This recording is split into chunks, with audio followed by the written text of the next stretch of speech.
We take this sheet with the nanofibers and we bond it to the bottom of a multi-well plate. And then when a researcher grows their cells in each of these wells, the cells are actually growing on our nanofibers. And that provides a three-dimensional shape and texture to the cells that they would experience within the human body. We're beginning to see this rise of the manufacturing requirements for the industry, and so we're beginning to see growth in this industry across the Midwest.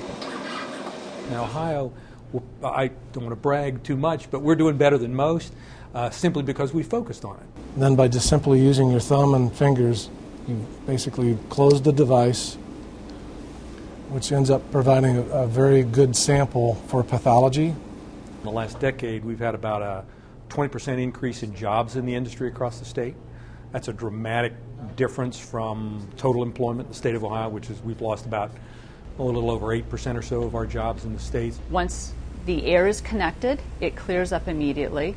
Tremendous emphasis on entrepreneurism in the state. I mean, we're recruiting every young entrepreneur we can lay our hands on and every old entrepreneur we can lay our hands on. Technology that the company is based on came out of Ohio State, and part of my graduate work there, we were working with cancer researchers, and they wanted a technology where they could study brain tumors in a laboratory in a plastic dish in a more realistic setting. A person walking across something flat and smooth versus climbing over rocks or climbing over hilly terrain, they're going to act and behave very differently. And so similarly, cells will respond to drugs or to chemotherapeutics very differently when grown on a flat surface compared to being grown on a textured or three-dimensional fibrous surface, which is what they would experience within the body.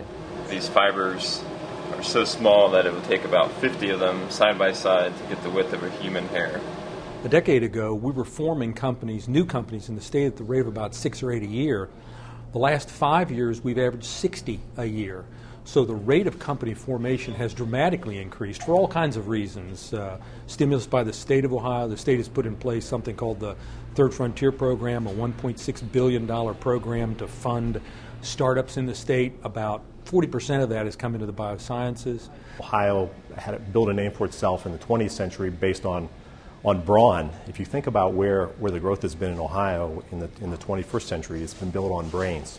And even here at BioTech, medical device and diagnostics is, I think, one of the most fast-growing parts of BioTech. We grew 38% last year. We're going to grow another 33% this year. So I think the prospects for Ohio to continue that growth in biotech is certainly sustainable. So right now we might be making 100 of these plates a week, and our sales projections have us making over 1,000 of these a day. So within the next 3 to 4 years, we'll be growing almost tenfold